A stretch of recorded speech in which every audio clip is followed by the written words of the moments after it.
SQL is an important term in the world of databases and software development. If you're a developer, you might be aware what this means. However, there's a good chance you won't know how valuable SQL can be for programmers and developers. But there's nothing to worry about. If you don't know anything about SQL, find out everything you need to know about SQL in this video. The modern tech world puts a lot of emphasis on data. I'm sure you've heard that data is the next oil. If you haven't, well, now you know. The future technology relies heavily on data, which brings some key players into the game. Therefore, tools that can manipulate and query data obviously has a big say in the modern world of development and programming. This is where SQL comes into play.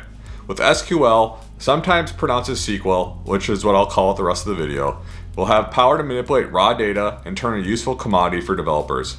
SQL, the database language. As surprisingly as it may sound, we're already using SQL in one form or another. Simply put, any application with a relational database backend that uses and manipulates data in any form needs SQL to do so. Whether it's just a few columns and rows, a small business startup, or a big database, everything uses SQL. But even though SQL seems like such a common tool, it's quite surprising that most people don't know what it is. In this video, I'll be talking about the basics of SQL, so I'll explain what is SQL, how to use SQL, what are the best SQL database systems, and how you can learn SQL. So let's get started. First, what is SQL? SQL is a database language, technically known as a declarative language too. It stands for a structured query language. The interesting bit about SQL is that it's fairly simple language, much like everyday English. Most of the commands use English words and read like sentences, so it's quite simple to learn and apply.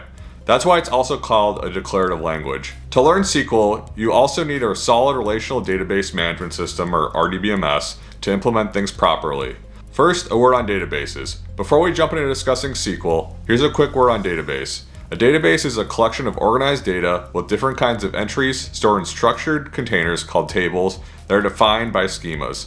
For example, if you consider a login page on a website, there may be a table named login that contains a schema of usernames, email IDs, and passwords. If it's an e-commerce store, add a couple columns for order history and cart details too. Similarly, when you think of some other examples, hospitals, schools, offices, and many other similar places can have huge databases.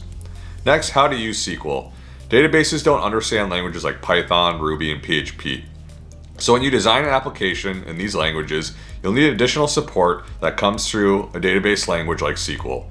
Like any other programming language, SQL comes with its own unique markup. So as a developer, where you're learning other programming languages and their syntax, you'll also need a good grip on the SQL markup.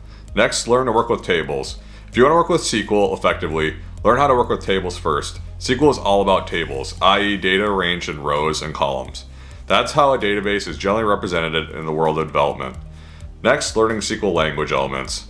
Another critical parameter for SQL is its language elements. In SQL, you'll work with statements, which are made of commands and keywords. And like most programming languages, SQL statements end with a semicolon. When you start working with SQL, there are some common terminologies that you'll encounter frequently. Here's a quick word on some of them. First, keywords are used to perform operations in SQL. For example, add, view, join, etc. There's a whole list of keywords in SQL that you must learn if you want to work efficiently with this language. Next, identifiers are quite similar to those in programming languages. These are the names for objects, tables, indices, columns, and views, and other things. Next up, comments. Comments are used to indicate the functionality of a specific line or piece of code.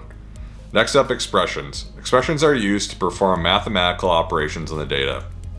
Next, data types indicate the type of data, whether it's an integer, string, time, date, etc. Next, nulls are referred to missing values in cells. Lastly, search conditions are used to select parts of rows and check conditions through if statements. Next, let's talk about CRUD operations. When you work with SQL, you come across 4 basic operations regularly.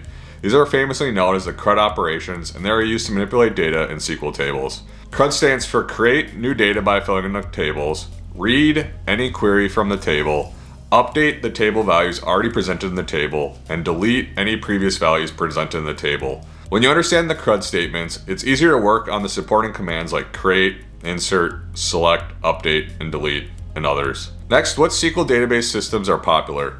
When working with SQL, it's important to pick the right database system for it too. SQL Database Systems is a program that lets developers use the databases through a user interface. While there's a huge amount of data available on cloud servers, you'll need an easy-to-use database system to access and manipulate the data. Generally, these database systems have pre-built templates and builders, so it's quite convenient to use them. As a result, you can work seamlessly and your job as a database programmer becomes much easier. If you're a beginner with SQL, here are some SQL databases worth knowing. First is MySQL.